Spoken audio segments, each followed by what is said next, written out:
My fellow nerdikins, welcome back to another episode of That's So Nerdy. Got another deck profile for you today. And if you haven't noticed by the thumbnail already, it is going to be Videx. Hopping back into a little bit more Dragon Ball. This is one of my favorite decks to play. I do have it at a 60 card list, but I will go ahead and let you know what cards I would take out if I were going to be running a straight 50 card deck, because I mean, I don't ever play competitively, as you all know, but this 50 card deck list is incredibly aggro against your opponent. So let's go ahead and just get started. So the leader, if you're not familiar, starts out on this side. It's Vegeta, Xeno, and Trunks. Xeno, you can only play mono black battle cards, and then you burst 5 to draw a card. It awakens at 4 life by restanding an energy and drawing a card, or if you have 20 cards in your drop area. And then once you awaken, same permanent ability. It's got Sparking 20, that if you would lose the game by decking out, you just reshuffle your deck and put it in your deck area, or shuffle your drop area and put it in your deck area instead. And then activate main, you draw a card, then mill 5, and your Unison card gets double strike. So that is really good for once your Unison gets some markers on it, and you'll see why here in a minute. So we're running the straight Videx engine with a couple little variations, I think. I mean, I don't really think I've seen anybody's deck profile that are running these cards, but this is what I'm running. I'm running 4 copies of Gotenks. In my opinion, it's essential in any mill deck or any deck that you have to burst that you run this, because if you mill it, you get to play it with a marker if you don't already have a Unison on the board. And then if you add 2 markers and pitch a card, it gets plus 10,000 power for the turn. So if your leader's already awakened, then it becomes 15,000 double striker. And then if you remove 4 markers, he gets dual attack and 20,000 power. So it becomes a 25,000 power dual attack double striker, which is incredible, especially for later when you're going for game. It's just really brutal for your opponent. And we're running 4 copies of that. And then we're running 3 copies of Dark Power Black Mass Saiyan. And he's got 2 auto abilities. First one is if you add a card from your life to your hand when you attack, he gets plus 10,000 power, becoming a 15,000 power swing. And then second auto ability that if your opponent were to play a battle card using a non-keyword skill, when your opponent plays a battle card with 15,000 power or less using a non-keyword skill, your opponent chooses 2 cards from their hand and places it in their drop area. So that's really devastating against some decks. For example, Garlic Jr. Oh, it is brutal against Garlic Jr. because all of the cards that you get to play using your Makio Star, you get to play them for free, but then you have to pitch 2 cards. It's just, it's a brutal matchup. Not a good matchup for that deck. And like I said, we're running 3 copies of that. Then we're running 4 copies of Shun, Haru's sister. 5,000 power.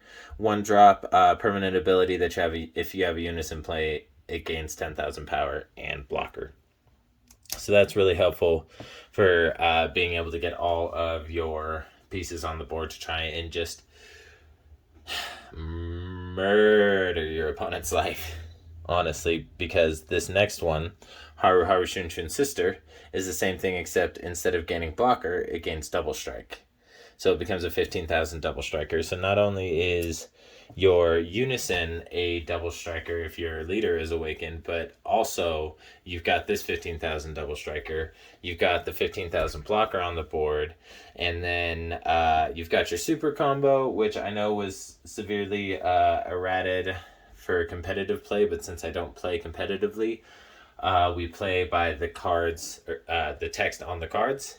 So the super combo right here is if your leader is black, when you combo with this card gets plus 1000 combo power for the duration of the turn for each card in your drop and warp. And that is exactly why this card got errated, because it was just so broken in this deck because of the ability to fill up your drop, fill up your warp, and just boom, boom, boom, huge swing after huge swing after huge swing.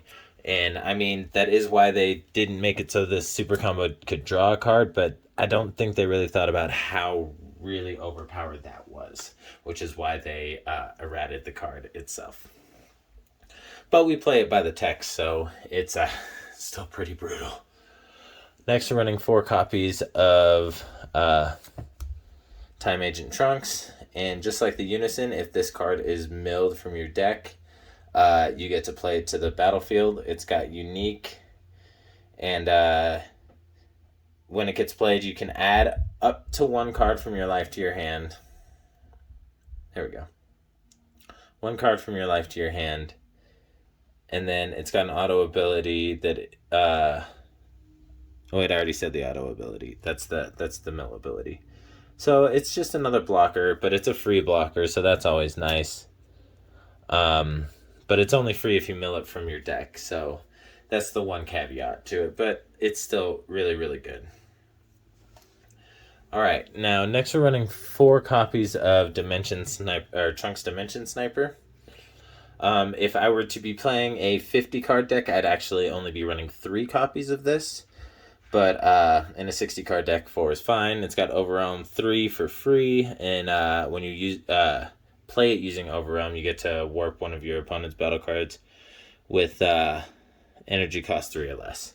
So that can be helpful. It might not be, but usually if you're playing it with that ability, you're either using the attack or your opponent has something that you can use that ability on normally.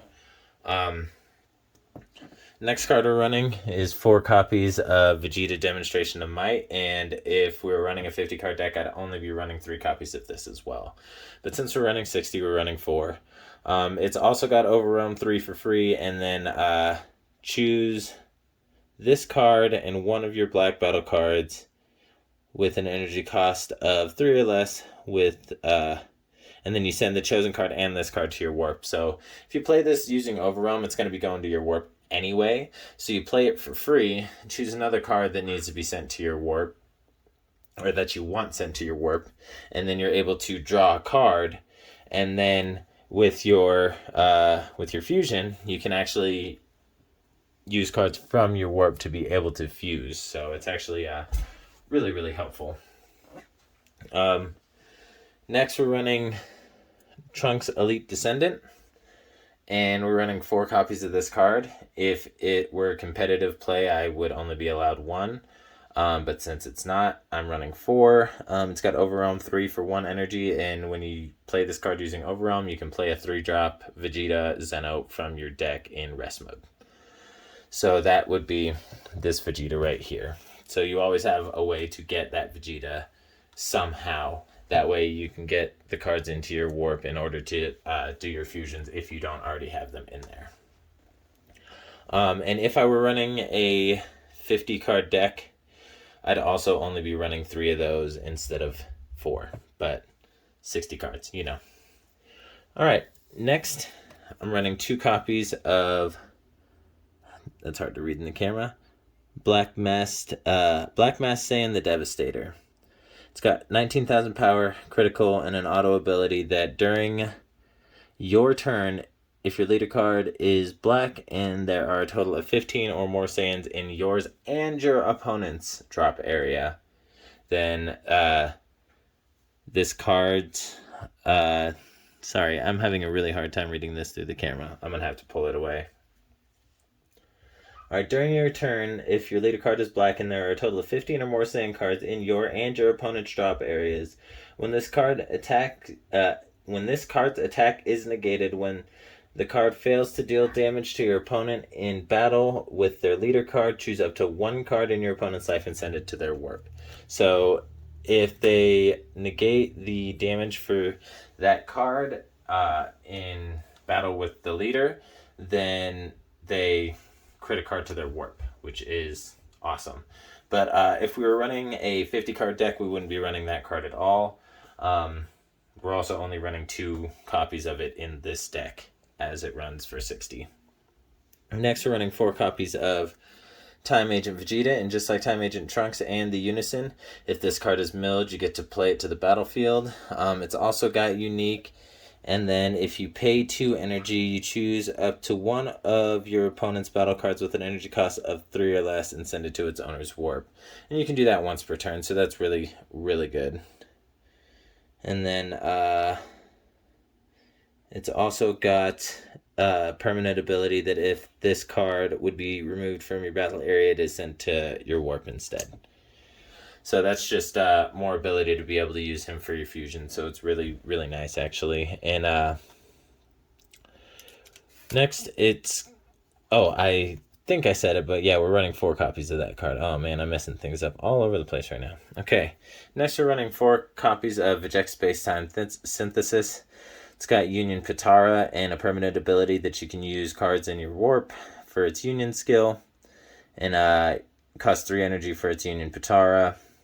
And then auto, when this card is played, add up to 1 battle card with an energy cost of 4 or less from your warp to your hand. So that's really, really helpful because that's essentially every card in your deck. The only cards that you can't do that with are this card and the card that evolves from it. So that's really nice. So it's a 25,000 power swing with double strike. So that's just more double strike on top of your Unison's ability for double strike, your Haru's ability for double strike. You have a really large ability for double strike in this deck. And if I were running 50 cards in this deck, I'd only be running 3 copies of this instead of 4. But 60 cards calls for 4. Alright, next, we're running 4 copies of Eject Burning Impact. And it's got Xeno Evolve for no energy. So you pitch that Space-Time Synthesis to your warp. And then when this card attacks, choose up to one of your opponent's battle cards and send it to its owner's warp. So that's just more board control for you. And it's also got 30,000 power and double strike. So that's really nice. And if we were running 50 cards, that would be 3 as well instead of 4. Next, we're running 4 copies of Powerburst. It's counterattack, and it allows you to bring 1/1 drop back from your 1/1 drop black battle card back from your warp or drop area, as well as negating the attack. And then it has a Sparking 5 ability that you can draw a card from your life instead of paying its energy cost. So that's good when you're trying to avoid critical damage or double strike, triple strike, etc. Yeah, it's just really good when you're trying to avoid those situations and you have the life to do so. Next, we're running 3 copies of Time's Judgment. Now, if I were running a 50 card deck, I would not have this card in here at all. But since it's 60 cards, it's helpful to have a couple more counters. Time's Judgment, counterattack, and then you can pitch 2 cards to bring it back to your hand. So that's helpful if you're not seeing any of your other counters, or you're just not getting, or you want to fill your drop to be able to use Overrealm or yada yada yada, blah blah blah. You know. All right. Last card we're running is going to be Max Power Kamehameha, and we're running 4 copies of this. You negate the attack. And then you can send 4 battle cards from your drop to your warp and bring this back to your hand, but then you can't play copies of this card for the turn. But it's also got an activate main that when you choose one of your opponent's battle cards with an energy cost greater than or their current energy and send it to its owner's warp. So that's really, really nice. All right. Well, I'm sorry, I don't know if I said how many copies of that we're running. We're running 4 copies of Max Power Kamehameha.